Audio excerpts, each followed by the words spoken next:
Hey guys, what's going on? Blaine back for another Netflix review, and today I'm going to be talking about Sardar Ka Grandson.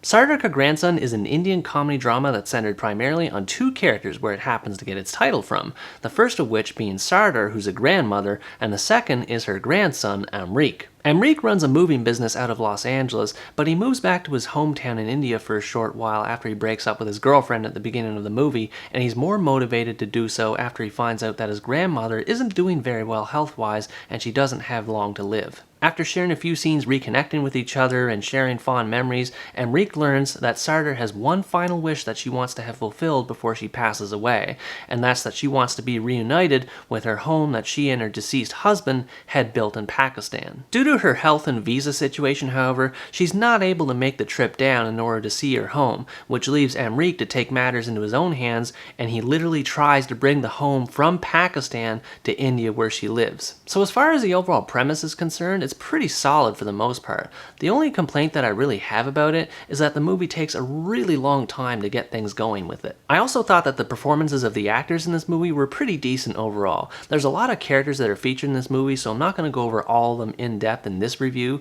but I will go over the three that I thought were most important to the story. Arjun Kapoor plays Enrique in this movie. I thought his character was really obnoxious and annoying in the beginning and the first part of it, but I started to like him a bit more as the story progressed. The movie does a pretty poor job introducing him to the audience, if I'm being brutally honest. Even though he owns a moving business and he's supposed to be detail-oriented in his work, he's constantly bumping into things and he's always making a mess whenever he's at work. The movie just made him out to be a really unlikable, clumsy goofball, at least in the first part of the movie anyway, especially at the part where he's pretending to be Miley Cyrus.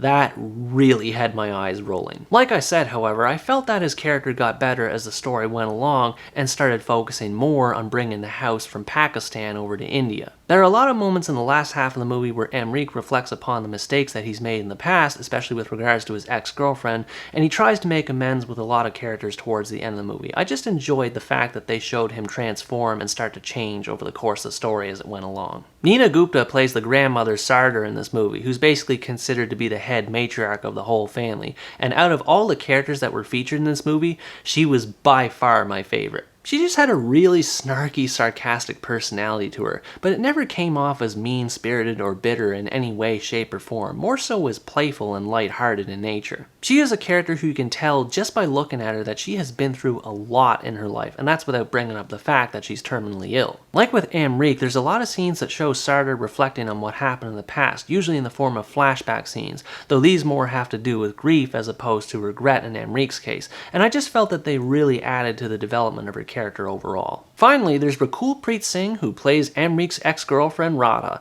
and although I thought she was a decent character, I have to say that she was criminally underused in this movie. The movie just doesn't really use her that much in the beginning. She only appears in like 2 scenes in the first half of the movie, and then once the last half starts to get going with bringing the house over to India, that's when she starts to appear a lot more and start to contribute more to what happens in the overall story. Despite her lack of presence on screen, however, I felt that she was able to elevate the mood of whatever scene she was situated in, and I really like how her relationship with Enrique changed over the course of the movie and how they were able to make amends with each other. Being that this movie is a drama comedy, it would make sense that it be split into equal parts of seriousness and humor and able to balance those two elements over the course of the movie. However, for me personally, I felt that this movie's tone was all over the place. There are times in the movie where things are a little too melodramatic, like when Sardar is reflecting on the death of her husband to Enrique, and she is crying the entire time she's telling her story, and while my heart broke for her, I felt like the movie was overdoing things a little bit too much. And then at other times, it feels like the movie goes the complete opposite direction and is just being way too silly for its own good. Literally, after that same exchange between Enrique and Sardar that I just mentioned when she's talking about her deceased husband,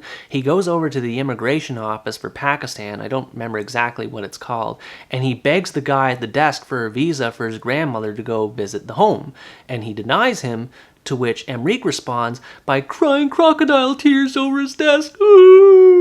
That scene was just way over the top in how everything was all done. Again, it's a dramedy, so you have to have a few funny parts here and there, but following up an old lady crying heavily on camera with her grandson acting like a complete idiot pretending to cry on camera was in pretty poor taste in my opinion. Even the flashback scenes were a little over the top in parts, and they were my favorite scenes in the whole movie. There's a part where Sardar has to hide in the closet with her newborn child because there's riots going on in the street, and then people proceed to invade their house, and her husband, I don't remember her name, but he goes complete Bruce Lee on everyone, just smacks everyone left and right and is breaking planks in two. I was like, what the heck am I watching? It felt like the movie needed to have lots of stuff happening on screen all the time, and the end result is a product that constantly loses focus of what the main goal is supposed to be, which is bringing the house from Pakistan to India. The amount of characters that are featured in this movie don't really do any favors to help elevate the story as it goes along either.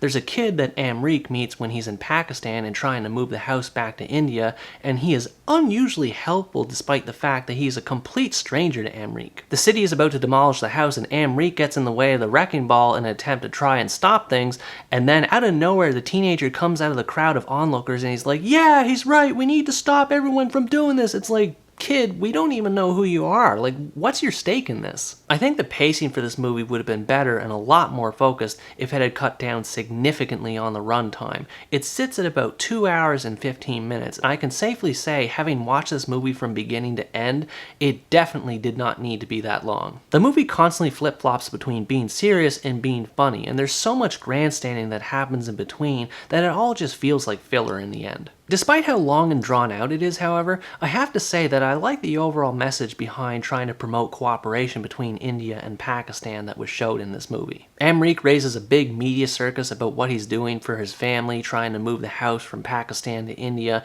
and I just really liked how positive and upbeat the message was behind this movie, trying to encourage friendship and cooperation as opposed to the division that we normally see in today's world between the two countries. Overall, Sardar Ka Grandson is a pretty bog-standard dramedy, but it has a certain sweetness and charm to it. I was surprised to learn when I was looking up this movie on IMDb that there are a lot of negative reviews behind it, and I don't really know why. I mean, it's not a masterpiece by any means, but it's nowhere near as bad as people make it out to be. If you're in the mood for a semi-inspirational dramedy and you don't mind putting up with extreme tonal shifts, then I think this movie would be for you. The movie is way too long and its presentation is inconsistent, but it has a positive atmosphere to it, and it was entertaining enough for me to keep watching to the very end. Anyways guys, that's going to wrap up my review of Sardar Ka Grandson. Thanks for watching this video, I hope you enjoyed it, and as always stay tuned for the next part, where next time I review the zombie heist film, Army of the Dead. Bye bye!